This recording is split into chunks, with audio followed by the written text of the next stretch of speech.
অতিথির বক্তব্য রাখছেন সাবেক এমপি অধ্যাপক মুজিবুর রহমান। তাকবীর, নারায়ে তাকবীর।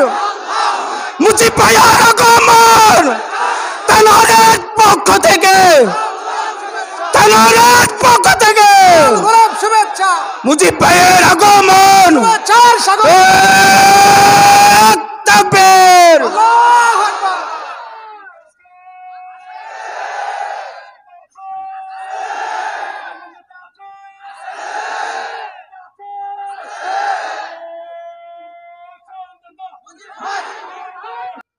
ইন্নাল হামদুলিল্লাহ ওয়াসসালাতু ওয়াসসালামু আলা রাসূলিল্লাহ ওয়া আলা আলিহি ওয়া আসহাবিহি আজমাইন ওয়া মান দাআ বিদাওয়াতিহি ওয়া জাহাদা ফি সাবিলিহি ইলা ইয়াউমিদ্দিন।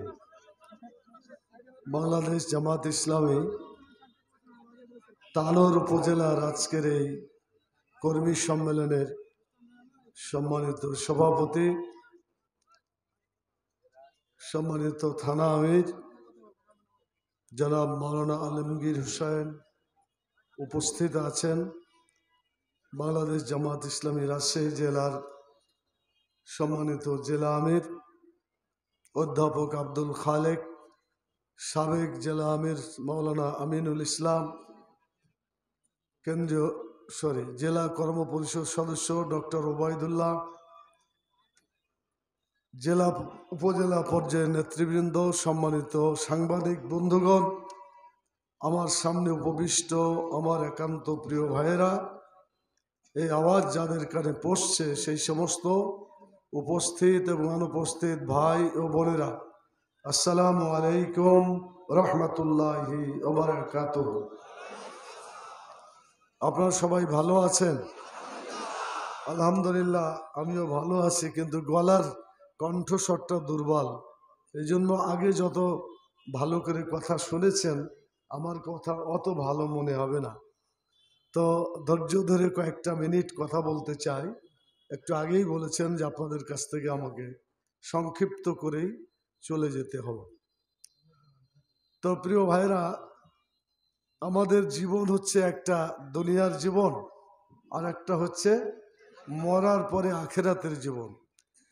এই জীবনটা হচ্ছে ৬০-৭০ বছরের হাদিস অনুযায়ী, আর মরার পরে যে জীবন হবে সেই জীবনটা শুরু আছে কিন্তু শেষ নাই, অনন্তকাল, কোটি কোটি বছর সেখানে থাকতে হবে। এই ৬০-৭০ বছর জীবনে ভালো থাকার জন্য আমরা অনেক চেষ্টা করি, দোকান থেকে শুরু করে কৃষিকাজ থেকে শুরু করে ৬০-৭০ বছর জীবনটাকে ভালো করার জন্য খুবই পেরেশান থাকে। আমি জিজ্ঞেস করতে চাই, দুনিয়ার এই কাজের এত পেরেশানি, সেই তুলনায় আখেরাতে আমার বাড়ি তৈরি করার জন্য পেরেশানি কি কম হওয়া উচিত না বেশি হওয়া উচিত? আপনারা কি আখেরাতের বাড়ি বানাইতে রাজি আছেন? কোরআন থেকে এই কথাটা আর বর্তমান পরিস্থিতিতে আর একটি কথা বলেই কথা শেষ করি। সূরা কাসাস কোরআন মাজিদের একটি সূরা, যেখানে বলা হয়েছে ওয়াবতাগি ফীমা আতাকাল্লাহ দারাল আখিরাহ। সূরা কাসাস ৭৭ নম্বর আয়াত, বাড়িতে একটু পড়বেন। আল্লাহ বলছেন যে তোমরা তোমাদের যা আছে তাই নিয়ে তুমি আখেরাতের বাড়ি নির্মাণ করা শুরু করো। আখেরাতের বাড়ি তৈরি করার জন্য আল্লাহ তাআলা আমাদেরকে নির্দেশ দিচ্ছেন।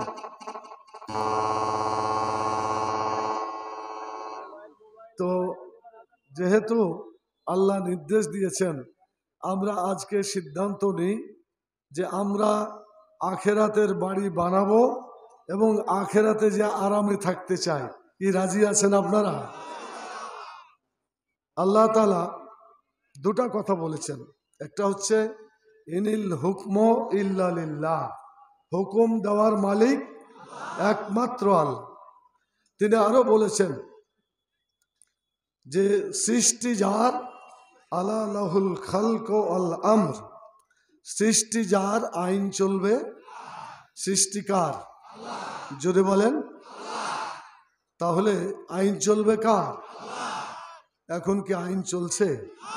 আল্লাহর আইন চলছে না। গত 54 বছর বাংলাদেশে যে সরকার এসেছিল, ধর্মনিরপেক্ষতাবাদী সরকার এসেছিল, জাতীয়তাবাদী সরকার এসেছিল, সমাজবাদী সরকার এসেছিল, অনেক ধরনের সরকার এসেছিল, যারা মানুষের আইন দিয়ে দেশকে চালিয়েছে। যার ফলে মানুষের আইন মানেই হচ্ছে ভুল আইন, কারণ মানুষের ভুলই আছে, মানুষ মাত্রই ভুল। কিন্তু আল্লাহর কি কোনো ভুল আছে? কোনো ভুল নাই। তাহলে আমরা কি ভুল আইন দিয়ে দেশ চালাবো নাকি নির্ভুল আইন দিয়ে দেশ চালাতে হবে?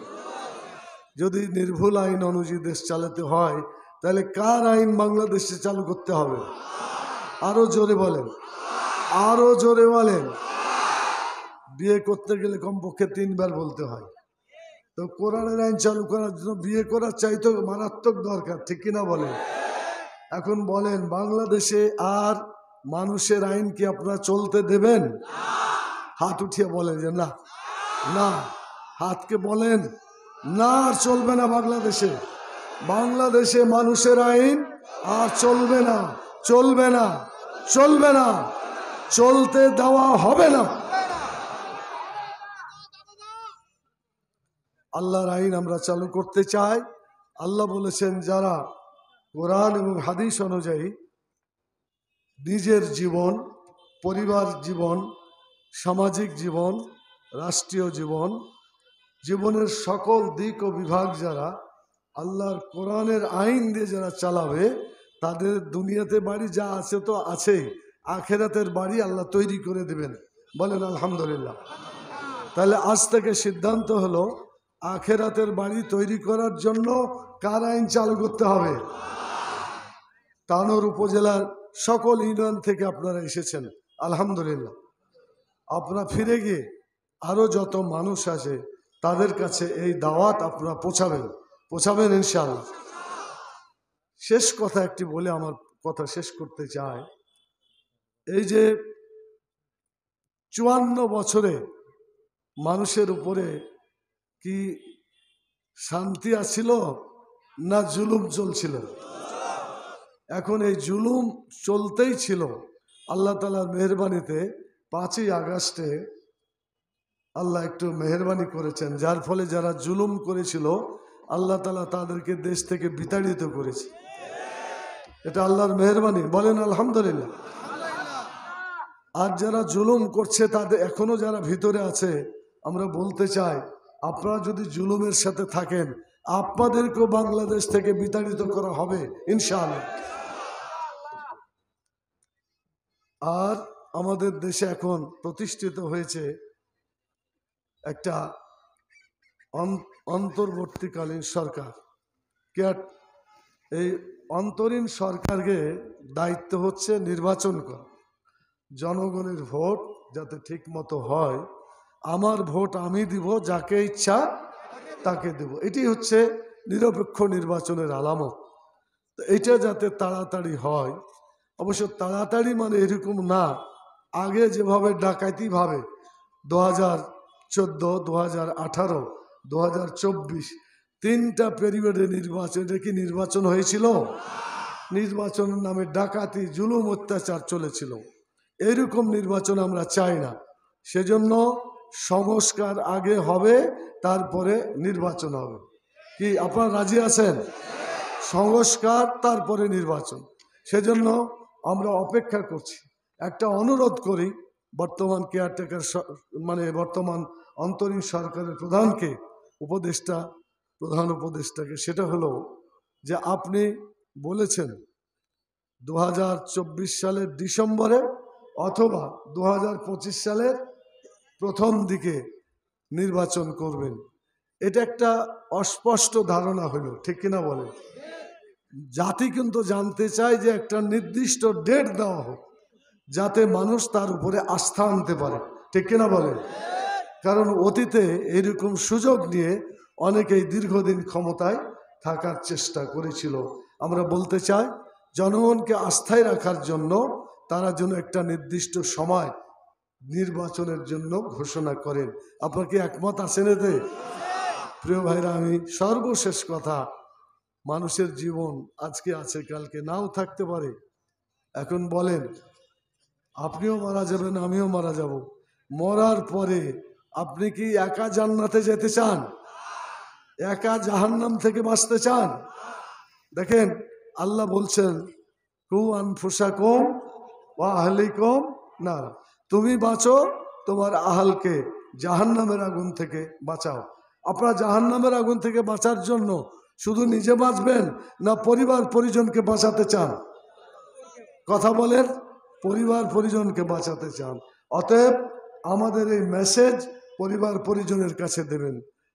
সূরা যুখরুফের ৭৭ নম্বরে আল্লাহ বলছেন, উদখুলুল জান্নাতা আনতুম ওয়া আজওয়াজুকুম তুহবারুন, তুমিও জান্নাতে প্রবেশ করো, তোমার স্ত্রীকেও জান্নাতে প্রবেশ করো।